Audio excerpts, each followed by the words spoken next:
Buenas noches, bienvenidos al único espacio de televisión donde se analizan semanalmente los misterios de este y de otros mundos. Muchos de ustedes pueden tener la tentación de creer que estas cosas raras de las que a veces hablamos en esta mesa le suceden a videntes, a personas con una historia más o menos rara detrás, pero no es así. Hay profesionales, hay personas serias, creíbles, que han vivido situaciones increíbles y son a esas personas a las que tenemos especial interés en convocar a este programa. Sucedió algo hace 4 años, en concreto el 31 de octubre del año 2000. Un periodista, crítico de televisión, escritor, experto en literatura de viajes, tuvo una experiencia insólita mientras realizaba un reportaje en la casa del compositor Giuseppe Verdi. Ese periodista prestigioso lo tenemos en nuestra mesa esta noche. Se llama José Manuel Alonso Ibarrola. Buenas noches. Buenas noches, Javier. En el año 2000, preparando el centenario de la muerte de Verdi, acudes a Busseto, cerca de Parma, en Italia, a hacer un reportaje de la casa de Verdi. Y allí ocurre algo que tú no te esperabas. Sí, antes de contártelo así, algo tengo que explicarte de por qué yo estaba allí. Y quizás fui el primer periodista español que me empeñé en ir allí. Yo me dedico a los reportajes, diríamos, de viajes culturales, y lo mismo puedo hacer Marcel Proust, que puedo hacer Gauguin, que puedo hacer Neruda. Las rutas me gusta mucho describir rutas de grandes pintores, artistas. Entonces mi pasión verdiana por Verdi ya es surge desde los 14 años, cuando ya vi por vez primera en mi vida la ópera Aida con Mario del Mónaco, en mi ciudad natal, San Sebastián. Entonces no es ninguna casualidad que yo, cuando llega el centenario de Verdi, yo esté ojo a visor para montar y ofrecer un reportaje a algún diario de prestigio, como así ocurrió, para hacerles un reportaje en exclusiva sobre el centenario que se iba a celebrar el año 2001. ¿Pides permiso para hacer fotografías en la casa de Verdi, que no era nada fácil, por cierto? No, para mí me resultó mucho más fácil por dos cosas. Primero, porque yo ya había estado en la casa de Verdi 15 años antes. 15 años antes había emitido Televisión Española una serie magnífica que se titulaba Verdi. Entonces, con el éxito de aquella serie, que yo era crítico de televisión, me trasladé allí para conocer la casa de Verdi. Y curiosamente, ¿quién me iba a decir a mí? Era un invierno, estaba la casa cerrada, porque la casa de Verdi solo se muestra a los turistas del 1 de abril a 30 de octubre. Y entonces fui el mes de noviembre cuando estaba todo nevado. Y me atendió el descendiente que quedaba de Verdi, Alberto Carrara Verdi. Y él me enseñó toda la casa y me dio toda su confianza. Y yo recuerdo que quién me iba a decir a mí que aquel piano donde yo sé que Verdi compuso la Traviata, toqué unas notas sin que él nos diera, porque soy un mitómano y quise tocar unas notas de la Traviata en aquel piano. Permíteme reconstruir los hechos. ¿Acudes a la casa de Verdi por segunda vez? Sí. Acudes con Blanca Berlín, una importante fotógrafa, a hacer un reportaje para ese centenario de la muerte de Verdi. Y se toma una secuencia fotográfica en la que aparece algo que no visteis. Exactamente. Yo había pedido, por eso te digo, autorización para que hiciéramos fotos, porque están prohibidas hacer las fotografías. A los turistas, a los visitantes, jamás les dejan hacer fotografías. Yo, por esa amistad que tenía ya con la familia Verdi, nos autorizaron, y por el prestigio de la publicación que íbamos a hacerlo, a hacer fotografías. Y entonces, nuestro reportaje no era solamente la casa de Verdi, Villa Sant'Agata, que está a 65 kilómetros de Milán. Era la tumba de Verdi y de su mujer, de su segunda mujer, Josefina Sterponi, que está en la casa de reposo de Milán, y también el entorno de esa tierra maravillosa que es la Emilia Romagna, donde, por cierto, muy cerca se rodó esa magnífica película de Bertolucci, Novecento. Entonces penetramos en la casa y empezamos a recorrer, acompañados de la vigilanta de la casa, que se llama Giovanna Chiozza, con la cual ahora me une una buena amistad. Es curioso, hace media hora antes de venir aquí la he llamado para que me dijera si había ocurrido algo por ahora últimamente en esa casa, y se ha reído mucho cuando le he dicho que venía a grabar un programa en torno a esa casa de Giuseppe Verdi. A esa casa y a esas fotografías tomadas por Blanca Berlín. Permítanme que les muestre esas fotografías. Levántense del sofá, acérquense a la pantalla y fíjense en esta secuencia de 5 diapositivas tomadas por Blanca Berlín. En una de las habitaciones. En una de las habitaciones, están seguidas una detrás de la otra, tal y como se tomaron, junto al piano. Fíjense en las 5 diapositivas y fíjense muy bien a ver si ven algo en una de ellas. Las vamos a ver. Esta es la primera. la segunda, tercera, cuarta y quinta.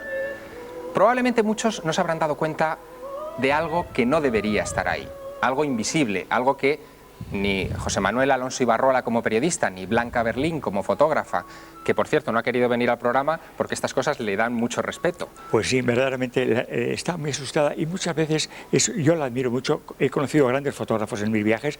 Blanca es una gran fotógrafa de prestigio, que ella se siente un poco cohibida y también un tanto amargada por el escepticismo de tanto profesional que siempre han creído que eso había podido haber hecho algo, manipulado algo. Vamos a ver por qué ese escepticismo. Vamos a ver en qué diapositiva se encuentra ese misterio. En esa diapositiva, que es la segunda de la serie, podemos ver algo que en principio nadie vio. Aparece un personaje que está muy difuminado, de pie. Vemos aquí la cara perfectamente en la parte superior sobre el cuadro de Dante. Es un cuadro de Dante y justo enfrente está esa cara. Y se ve sobre todo unos dedos sobre el piano. Vamos a seguir viendo ampliaciones de esa secuencia. Esta es la cara. José Manuel, ¿qué es lo que encontramos aquí? Porque vosotros no visteis nada parecido ni nadie parecido, claro. Nada, mira, yo lo he traído por vez primera. Blanca Berlín me ha dado el permiso y me ha dado las 5 diapositivas originales que causaron todo esto. Estas son las 5 originales. Y aquí está la que le llamó a ella la atención días después, en una madrugada cuando estaba seleccionando el reportaje, que una no coincidía con el resto de las 5 obtenidas con un trípode fijas, y donde allí, que yo estaba presente junto a la guía y a la vigilanta, no había pasado nadie ni había ocurrido nada extraordinario. Hay más ampliaciones, más rincones de esa fotografía que me gustaría que exploráramos, José Manuel. Vamos a ver algunos más. Por ejemplo, en la banqueta se ve la pierna del pantalón. No sé si ustedes lo aprecian, justo sobre el parqué del suelo, se ve cómo cae esa pierna y se ve en una esquina sobre el teclado la mano que vamos a ver también ampliada. La mano es sobrecogedora. La mano nos impresionó. Blanca Berlín no me quiso llamar cuando estaba montando el reportaje, era a las 2 de la mañana, me comentó, y no me quiso llamar. Esperó a que fueran las 8 de la mañana para llamarme muy inquieta y muy nerviosa. Nosotros desde el escepticismo, hay que decirlo todo, no nos creímos que aquello era un ser misterioso ni fantasmal, sino que algo habría ocurrido. Entonces nuestra primera reacción fue ir al laboratorio donde se había hecho el revelado, que es un gran laboratorio de Madrid, para que nos dijeran qué había podido ocurrir. Y nos fuimos. ¿Y qué es lo que dijeron? En el laboratorio el director y los empleados lo observaron, lo estudiaron y no pudieron darnos ninguna razón. Entonces, al no darnos ninguna razón, seguimos investigando en otros laboratorios de Madrid, 3 muy importantes, y en la misma fábrica donde, que no puedo decir su nombre, que nos dio un informe en la misma fábrica donde se había hecho el material con el cual trabaja Blanca Berlín. Y nunca nos ha podido dar una razón. Siempre, eso es lo que verdaderamente nos ha amargado, es decir, aluden a una cierta manipulación.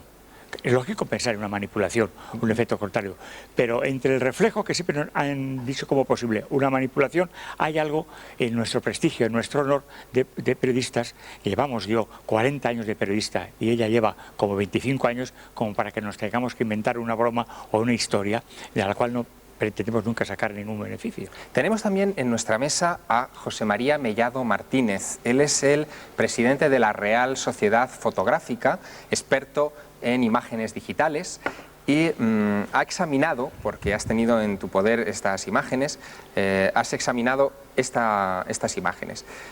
¿Se puede tratar de un fraude hecho por doble exposición de la fotografía? Es decir, ¿pudo o un error durante el proceso de obtención de esas fotografías en la Casa de Verdi?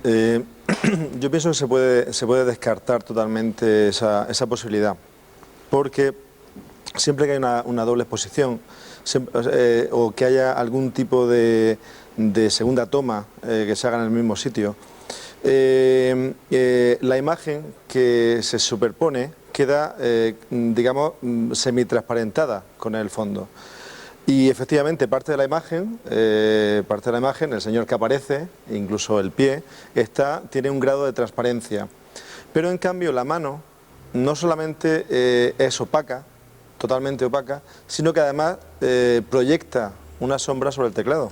Vamos a ver esa Entonces, imagen. eso no es posible. Sí, yo quiero que volvamos a ver esa imagen de la mano sobre el teclado, que volvamos a ver esa corporeidad extraña que tiene esa mano, que parece incluso proyectar sombra, que parece física, que está vinculada a algo etéreo.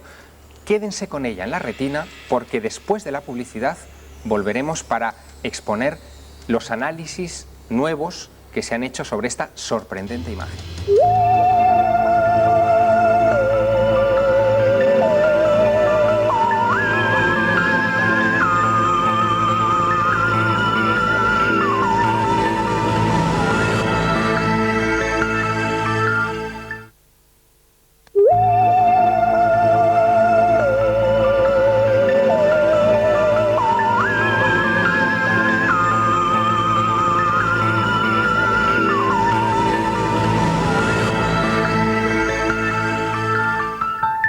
Seguimos en el otro lado, analizando el otro lado de una de las fotografías de fantasmas o de supuestos fantasmas más misteriosas que se conocen. Fue obtenida, lo recuerdo para quien se acabe de incorporar, el pasado 31 de octubre del año 2000, en la preparación del centenario de la muerte de Giuseppe Verdi, obtenida por dos periodistas de prestigio, José Manuel Alonso Ibarrola y Blanca Berlín, en la casa de este artista, de este compositor, en Italia, cerca de Parma, entre Parma y Milán.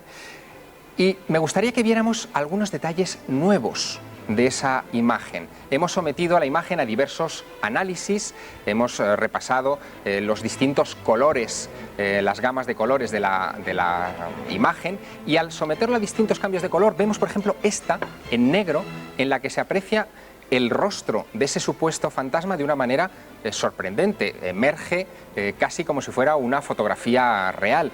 José Manuel Alonso Ibarrola, la verdad es que me imagino que para un periodista agnóstico o escéptico en estas cuestiones, las dos cosas, como tú, esta fotografía habrá sido un shock. Bueno, está siendo una pasión de mi vida, una de las pasiones de mi vida. Intentar descubrir, me gustaría antes de morirme, descubrir qué ocurrió. ¿Qué análisis son los que se han aplicado a esta imagen hasta la fecha? Bueno, yo empecé por un camino que era el camino de los laboratorios fotográficos, como he contado anteriormente, y de la fábrica donde se hizo la película. Pero luego un amigo me sugirió, me recuerdo, José María Ferrer, me sugirió que tenía que ir por el lado de la informática y de lo digital, aunque yo no entiendo mucho de esas técnicas. Y entonces creo que tuve la gran ocasión de conocer pues, a José María Mellado, que creo que es un gran experto, lo he conocido hace un mes y medio, se ha comportado con nosotros de maravilla, graciosamente se ha ofrecido para ayudarnos a ver qué pudo ocurrir ahí. Y entonces, pues en manos de él estamos, porque nos resistimos a caer en manos de la parapsicología y otros elementos, aunque es cierto que mucha gente se ha ofrecido a estudiar con nosotros ese tema, entre ellos pues el padre Pilón, el sacerdote jesuita padre Pilón, con su equipo intervino en esto para intentar ayudarnos, pero no nos ha podido aclarar nada, por desgracia, por ahora.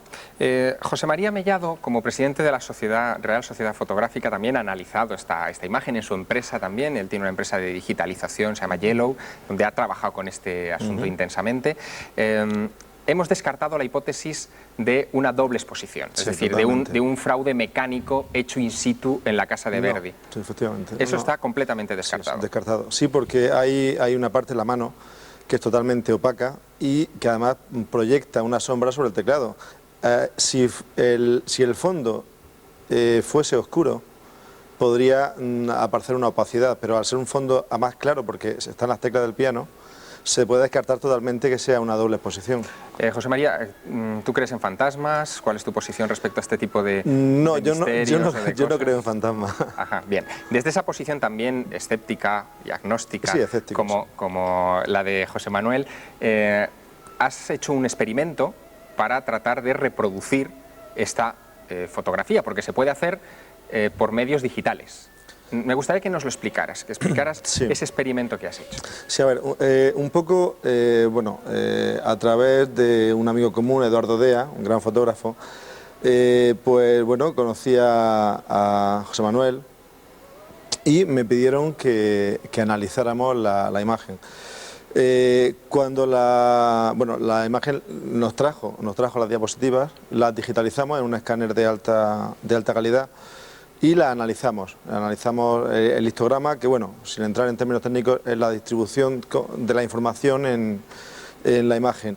Y bueno, al parecer en otros laboratorios no les habían dado una explicación de cómo se podría haber hecho eso. Pero tú hiciste algo muy interesante, que es tratar de reproducir Sí, ese efecto. hubo algo que a mí me chocó un poco al analizar esa información ya digitalizada, y es que las zonas de sombras, debajo del piano, las zonas de sombras estaban muy oscuras, estaban muy empactadas. Entonces eso me sugirió una posibilidad de reproducir esa situación. Tenemos esa reproducción, ¿verdad? Sí, Es decir, yo de todo modo lo que sí quiero decir es que lo que no hemos podido certificar, es decir, no hemos podido certificar tras ese análisis que la imagen esté manipulada. Es decir, no se puede afirmar que está manipulada. es como los trucos de magia, es decir, Se uno puede podría- reproducir algo, pero no significa que eso sea Exacto, así. exacto. Ajá. Se podría haber demostrado que era falsa, porque se puede ver, hay cierta signos de cuando una manipulación informática está mal hecha. En este caso no. En este caso no se puede afirmar que es una manipulación. Pero por el contrario, yo les planteé, digo, bien, no se puede demostrar que es una manipulación, pero se puede reproducir.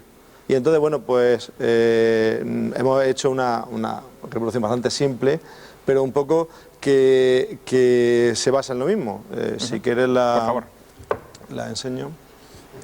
Esto sería una tira Sí, a ver, esto... de 5 negativos, como los 5 negativos Sí, originales exactamente, de porque Ibarrola, claro. el tema era la dificultad que tenía este tema para demostrar que era una manipulación. Los tenemos también en imagen, digitalizados, para que ustedes los vean. Vamos a verlos y mientras tanto nos los vas explicando, porque Bien. hemos hecho exactamente la misma secuencia. Otra foto, otra foto, otra foto, otra foto.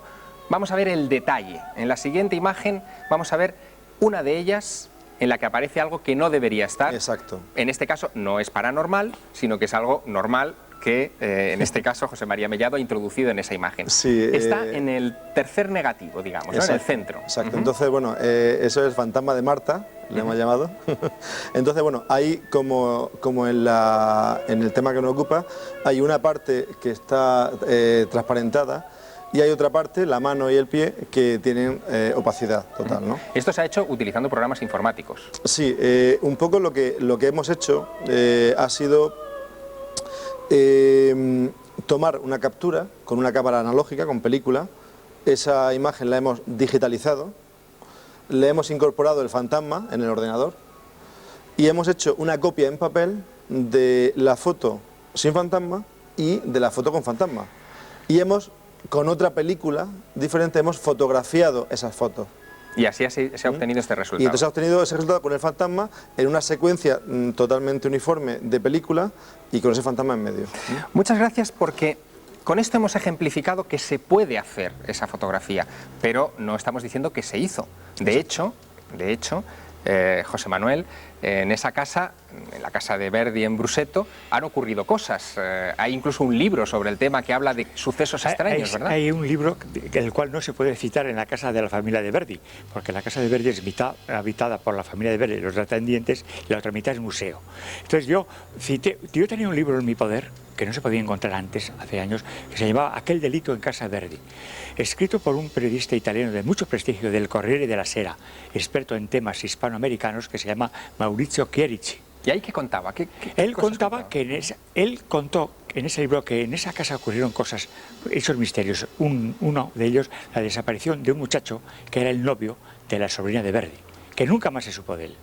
¿Podría ser ese el personaje que aparece en la imagen? Porque se ha especulado mucho, claro, sobre quién podía ser ese personaje. También hubo un delito, un homicidio, no sé si voluntario o involuntario, de una muchacha que el sobrino de Verdi, limpiando la escopeta de caza, la mató sin querer en la nuca mientras fregaba.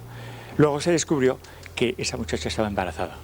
En el libro está en forma de novela, porque si no está en forma de novela hubiese terminado en la cárcel Maurizio Chierici. Él me lo confesó, porque luego yo fui a Parma a verle y a hablar con él hace un año.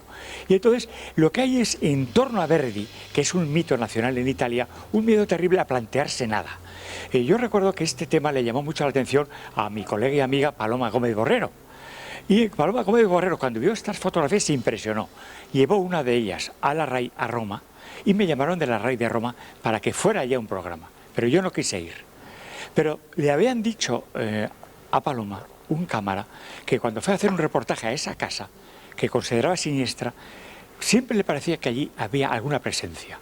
Entonces, todo esto de Mauricio Chierici, estas presencias detectadas. Yo conocí a otro director de un documental que estuvo también en Buseto haciendo para el centenario y me dijo, yo, Ibarrola, creo que ahí hay alguien, creo que hay algo en esa casa que para mí, me dijo, es siniestra. Y ahí sigue el tema. José Manuel, una última pregunta. Periodista de prestigio, escritor, has dado la vuelta al mundo varias veces recorriendo lugares y escribiendo sobre ellos. Después de esto, ¿hay algo en ti que haya cambiado? ¿Algo que haya cambiado sobre la filosofía de la vida, sobre la creencia en el más allá?